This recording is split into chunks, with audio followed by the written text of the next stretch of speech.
Hey, this is Ken Shamrock, and you're in the Wrestling Epic Center.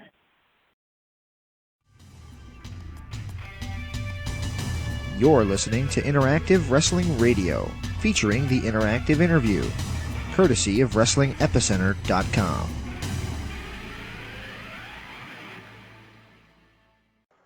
This is Dan the Beast Severn, the only Triple Crown champion in the Ultimate Fighting Championship history, and you're listening to 3 Count Wrestling. You better listen because I know where you live. Welcome to another edition of Interactive Wrestling Radio right here on WrestlingEpicenter.com.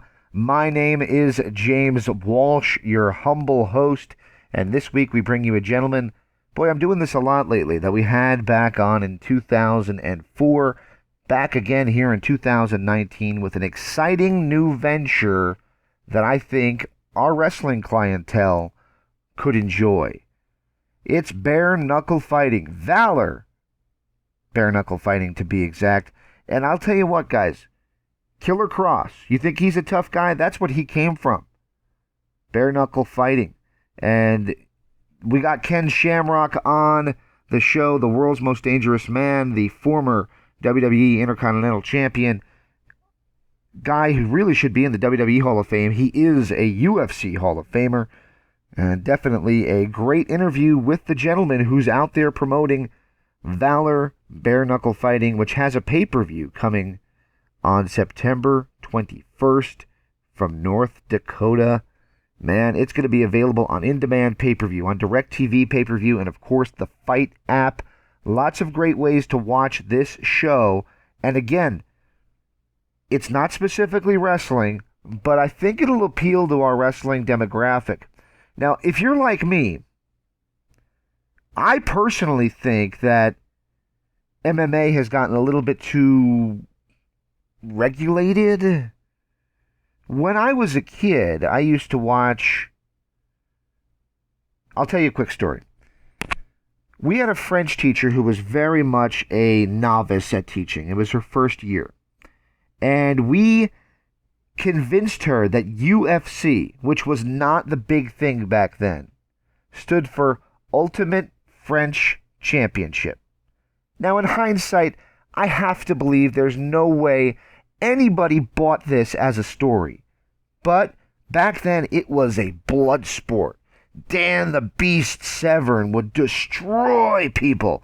It really was like the... I don't want to say this because it sounds like it's a negative thing, but it's not what I'm saying. The Romans watching the Christians being led to slaughter, fed to the lions. It was really a blood sport, a violent, combative environment. I'm not saying that's what Valor is going to be. I don't think it will be that, because if you've ever watched bare knuckle fighting, it is like boxing, but you got to be more accurate with your punches. You got to be more precise.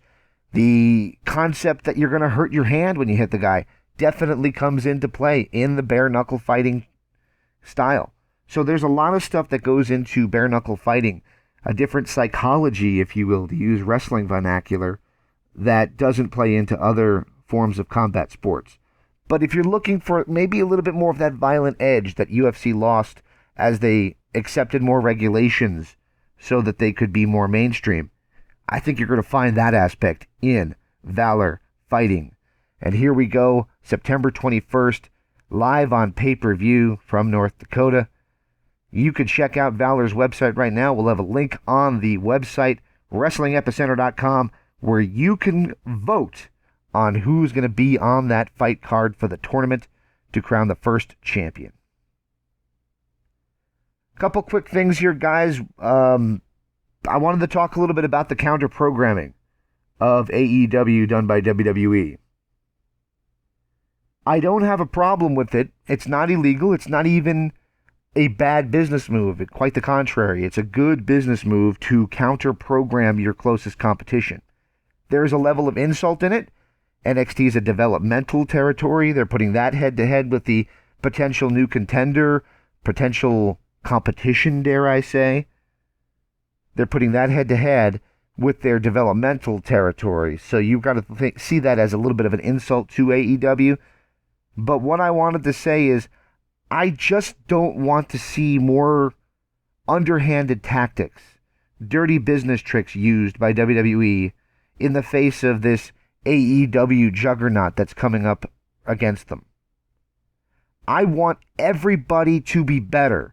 I want AEW to put on a show that I love and you love and everybody loves. And I want WWE to stop being, to use a Jim Cornette word, pablum. To stop putting on a pedantic, a boring, a repetitive, a archaic, a paint-by-numbers broadcast that is just painful to watch. And if you don't agree with me on that, we have very different views on what makes a good wrestling show. I want WWE to be better in their programming, not better at playing the political and dirty business tricks game. That's my 5 cents, 2 cents. And by the way, if somebody puts 2 cents in and it's a penny for your thoughts, somebody's making a penny on this deal. Speaking of making a penny, Valor, bare knuckle fighting. Horrible segue, I know. I worked on that one very hard, harder than I had to. Remember, September 21st on pay-per-view. Check out the WrestlingEpicenter.com website for more information on Valor, bare knuckle fighting, as we will have links and updates and press releases as they become available to you. And without any further delay, except for this one, remember to like this video, to subscribe to our YouTube channel. If you're listening on Facebook, like our page. Share the video if you could. Post a comment. Tell us what you think about what I just said about NXT being WWE NXT, by the way, because it's not its own entity. It's a WWE-owned brand. WWE NXT being put up against AEW. Tell us what you think of bare knuckle fighting and Valor's attempt to bring it back from what it used to be, as well as our interview with Ken Shamrock, where we talk about bare knuckle fighting, UFC, and of course, professional wrestling. Enjoy the interview, guys. See you next week here on the Wrestling Epicenter.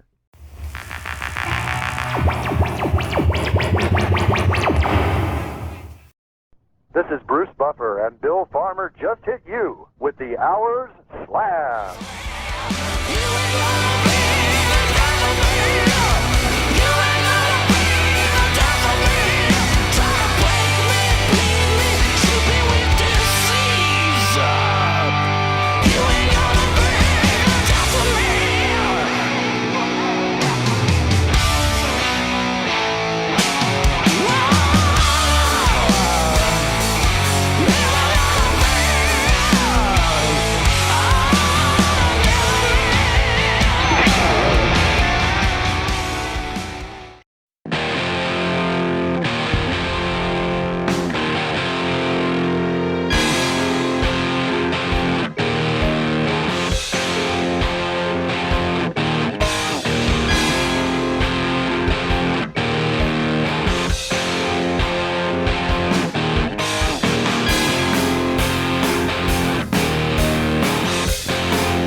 Welcome back to Interactive Wrestling Radio. On the Newsmaker line with us right now is the president of Valor, Bare Knuckle Fighting, and also the world's most dangerous man, UFC Hall of Famer Ken Shamrock. Mr. Shamrock, are you with me? I am. Thank you for having me. It's a pleasure to have you on, sir. So I mentioned it in the intro. You're the president of Valor. I was just curious, what is the reason that you decided to bring back bare knuckle fighting in the year 2019? I fell in love with bare knuckle back in the beginning days of No Holds Barred. When I first came out, and it shocked the world on the fighting and the No Holds Barred, and I just fell in love with it. And then all of a sudden, this guy Tank Abbott comes out and starts knocking people out with these gloves. And promotion decided, well, hey, what a great idea. We'll put gloves on these guys. That way it's safer, quote unquote. They didn't put gloves on people because it was safe. They put gloves on people because they wanted to bring back the guy that was winning, so he wasn't breaking his hand or bruising his hand. He could come back and fight again in 3 months. So from that day on, they started wearing gloves. And I thought, okay, I get it. They want to make it safer, until I started fighting with gloves on. And I realized it's not safer. It's like now I can just pummel somebody in the head, and I don't got to worry about hurting my hand. And it sucked because when someone would hit me in the head, when they were wearing a glove, I was like, man, that hurt, but it didn't hurt them. As opposed to when I got hit in the head with a bare knuckle, it hurt, and I knew it hurt them too. So it kind of boosted your ego a little bit. Like, okay, do that again. Sooner or later, you're going to break that hand, and I'm going to pummel you. So on comes the gloves. They're like, it's been sold as this bill as being safe, and it just goes, and it goes into this multi-billion-dollar industry. And I always told myself, if I get a chance to go back and fight or try to put on a show, I'm going to bring back bare knuckle, because I want to bring back the purity, the natural purity of fighting. And it isn't with equipment, it's with God-given talent.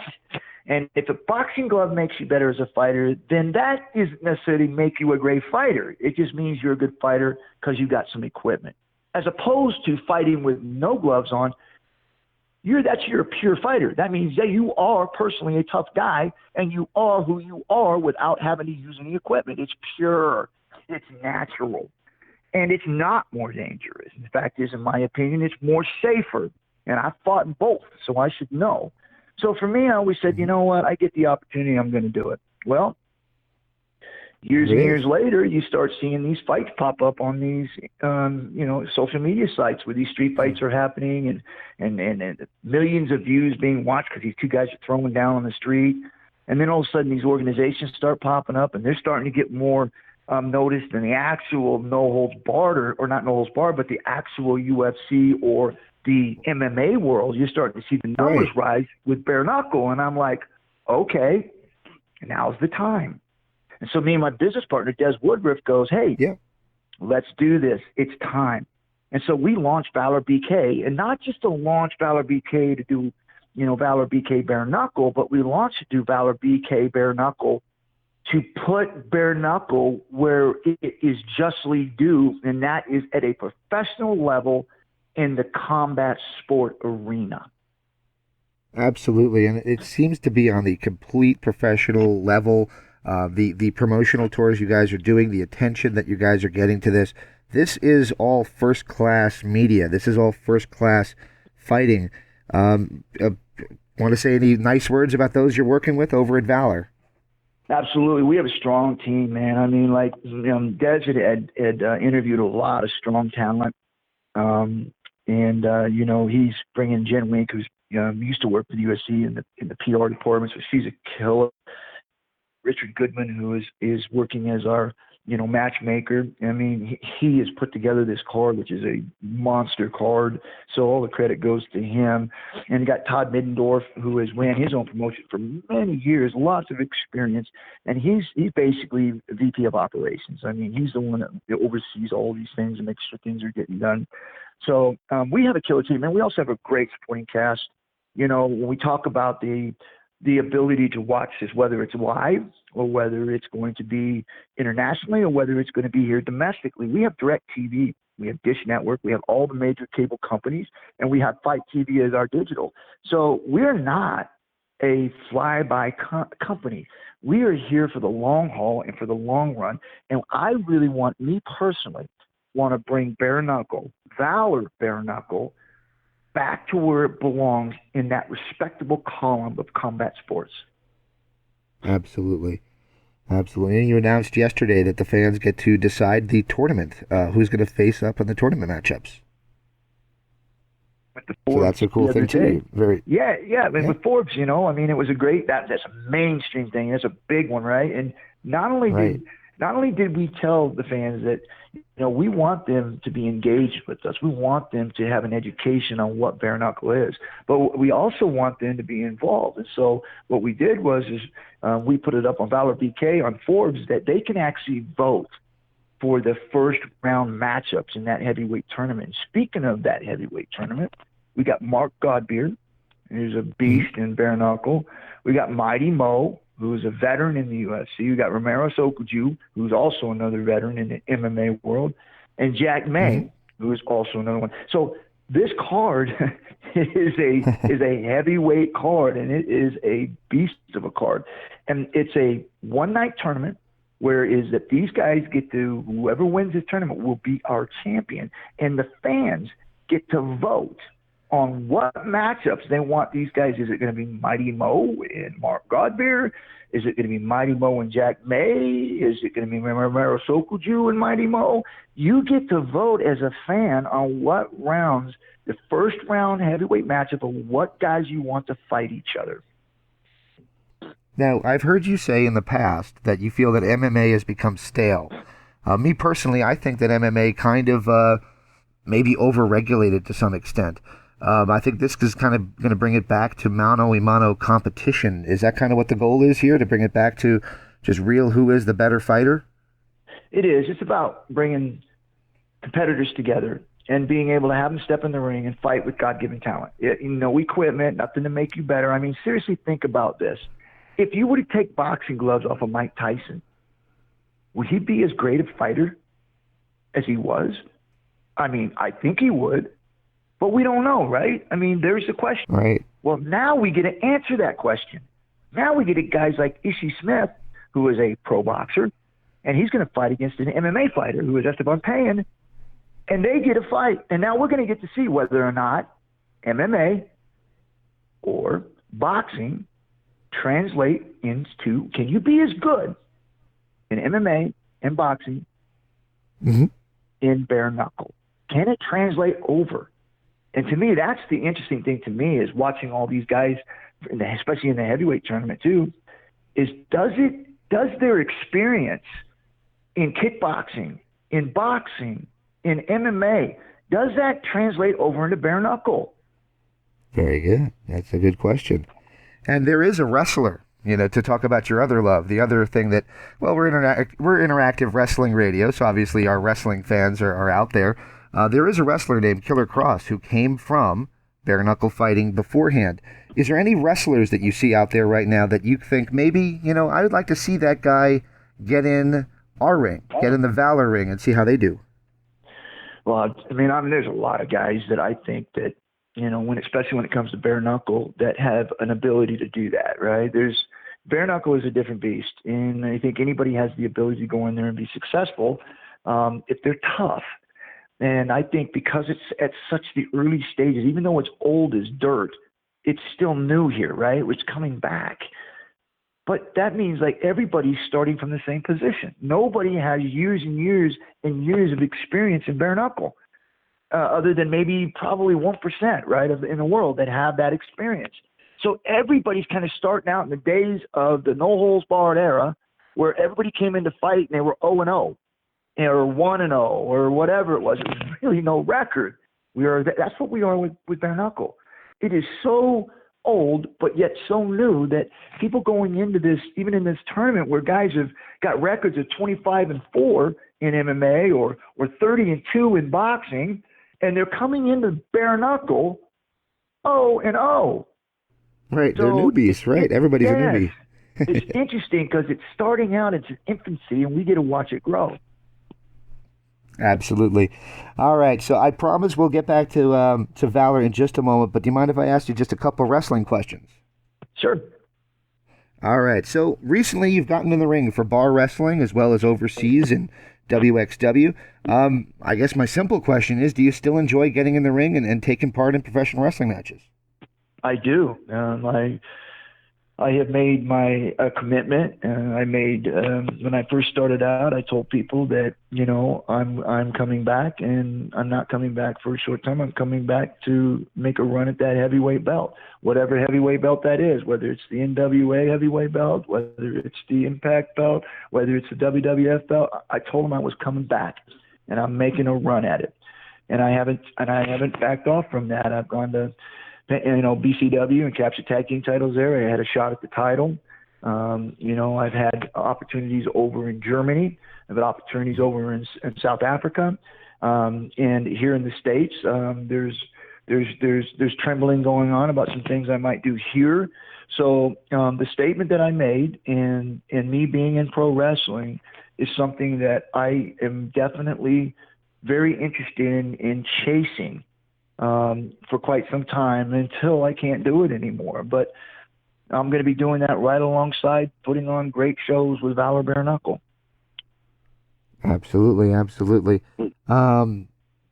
Derek, I got to ask about two guys in particular that you worked with in your wrestling career. Then, as I mentioned, we'll get right back to Valor. One of those guys was one of my favorites, who's no longer with us, is Owen Hart. You did the MMA style match with Owen Hart and all that. He's world famous for his ribs and for having the sharpest wit. Do you have any good stories about your time working with Owen Hart? Yeah, I can tell you this. You put my head through the ceiling in the dungeon match. I didn't know. I mean, that was a shocker. But yeah, he thought it'd be funny because, like I said, I didn't know that my head was just going to go right through it. I thought I was done. I thought I broke my neck. But thank goodness we didn't hit a beam. Exactly. The other guy was The Rock. I mean, I remember you slapping that ankle lock on him and the almost duck-like face that he made whenever he got slapped in that ankle lock move. It was kind of the first time a lot of people really started to see both of you guys as the potential future of WWE. Are you surprised at how huge of a star he became after wrestling? I'm not. I mean, I am, as a sense of, how he took off and the opportunities that he got, right? I mean, I knew that he was talented and that he was going to do some tremendous things in pro wrestling, but what I didn't know was that he would be such a dramatic personality and character in the acting world. And yeah, so that right there was and it was awesome to see because he's a good person and he deserves it. Absolutely. Speaking of deserving things, I introduced you as a UFC Hall of Famer. There's guys who did a lot less than you in wrestling that are in the WWE Hall of Fame, and it's kind of like well, why isn't he in there? Any ideas why you're not or haven't been considered for the WWE Hall of Fame? There's a lot of speculation. I have my own thoughts too, but all they are is just thoughts and speculations because no one has ever really come out and made a statement. No one, and they've been asked, but no one has done that. So, I'd like to think that someday I'll get in, and hopefully sooner than later. But like I said, I think I did enough. I thought I certainly did. Yeah. You look at the idea of what being a Hall of Famer is about being able to change the way that people have to do things when you're in that ring. And you look at pro wrestling now. There was nobody ever tapped out. It was a verbal I give up, and the submission holds were maybe a handful. Now it's like in every single match, people are doing different types of different submissions and ankles and arms and chokes and different things. And so it really did, when my time there, I changed the landscape in pro wrestling. And so for me, I think that, it would be, I should be the first one if they were going to induct somebody in there. And as far as a crossover from pro wrestling into MMA or MMA into pro wrestling, I should be the first one goes in. Very good, very good. So when this rumbling started for Valor, there were some reports out there. I don't think there was any, confirmation to them, but there were some reports out there that you might be taking part in some of these bare knuckle fights. Mark Coleman, for example, seemed like he was interested in doing so with you. Are you going to be taking part in any of these bare knuckle fights for Valor? No, I'm the president. I'm the president, and I do interviews and I get to be able to talk to people like you and get excited and talk about the fight card and be excited and so that's what I do. I'm the one that's going to do that. I'm not going to get in the ring as much as I would love to. I have the desire and the heart, but hey, man, I got injuries. My body's kind of beat down a little bit. I still feel good. I mean, I'm doing pro wrestling and I feel good.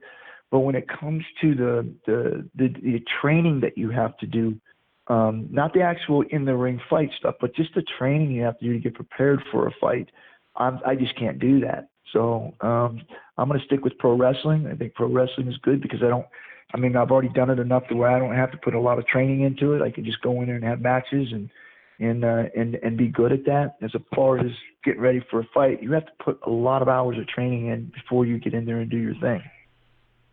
Absolutely, absolutely. Well, just a couple more questions and I'll let you go. I mentioned the word regulations earlier, and I know you guys are working North Dakota, and that's great. And you guys are going to be on, like you said, DirecTV, pay-per-view, in-demand, pay-per-view for cable providers, as well as, of course, Fight TV for those who stream. Definitely a great thing. You guys are going to be available nationwide. Do you think you're going to run into any roadblocks with regulations as people have to adjust to the idea of bare knuckle fighting again? Well, I think we're going to run into a lot of things because it is old, but it's new because no one really knows how to regulate this yet, right? It's fairly new, and I went through that process early on. So I think we'll run into some issues, but I don't think they're issues that are going to stop us from doing what we're doing. I think they're issues that just have to be tackled and dealt with so that when we have our fighters step into that Valor BK pit, that they're going in there and they're fighting and they're under some safe conditionings. Absolutely. I'm looking forward to seeing it as a wrestling fan, and I'm hoping that our listeners will do the same thing. For those that might be on the fence, how would you advise wrestling fans of professional wrestling who might not necessarily be fans of boxing or MMA? Why do you suggest they tune in and pay their money to see Valor on September 21st on pay-per-view? Well, I think for one reason only, and that's because of the excitement of bare knuckle fighting. Valor bare knuckle fighting, it's fast-paced, and fights get finished. So it's exciting. I think that the fans, if they tune in, whether they're wrestling or whether they're die-hard MMA fans or die-hard boxing fans, this is fast-paced. Bare knuckle is fast-paced action, and there's a lot of stuff that goes on in a short amount of time. So if you tune in, give it a shot. Tune in, watch it. I promise by the end of it, you'll either love it or you'll hate it. Well, I hope we'll love it, and I'll definitely be tuning in and watching it with you. I wish you the best of luck. Before I let you go, can I ask for one last favor from you? Sure. Do you mind giving me a station ID, just saying this is Ken Shamrock, and you're in the Wrestling Epicenter? Hey, this is Ken Shamrock, and you're in the Wrestling Epic Center. Perfect. I appreciate it so much, sir. They offered me an interview with you at 5 o'clock earlier, so man, you're going to be busy all day. It sounds like today. All the way up until 7. Yeah. Oh boy. Well, I thank you for your time. I'll give you a few minutes break before the next one, but thank you so much for taking the time of doing this with me. Okay, appreciate you. Talk to you soon. Bye-bye. Bye. This is Brett the Hitman Hart, and you're listening to the interactive interview. Well, friends, I'm so glad we had this time together. I forget who said that. Anyway, I hope you enjoyed our interview with Ken Shamrock. I want to remind everybody to check out WrestlingEpicenter.com. Check out the newsline. Check out the store. Check out all the information we have on there. If you like old magazines, we even got those online for you to read in PDF format. Lots of great stuff to check out. Information wealth. A wealth of information. A fountain of information, but not of misinformation, as Gorilla Monsoon used to say. Can be found at WrestlingEpicenter.com. Remember to follow us on Twitter. Our handle is @WEpicenter. You can find us on Facebook, where we have a lot more people following us. We're at Facebook.com/Wrestling Epicenter, or just search for Wrestling Epicenter. We're the only one on there. And follow us. As well as, of course, hitting like and subscribing to our channel right here on YouTube. Till next time, thank you guys again for listening to WrestlingEpicenter.com, and we'll see you next week.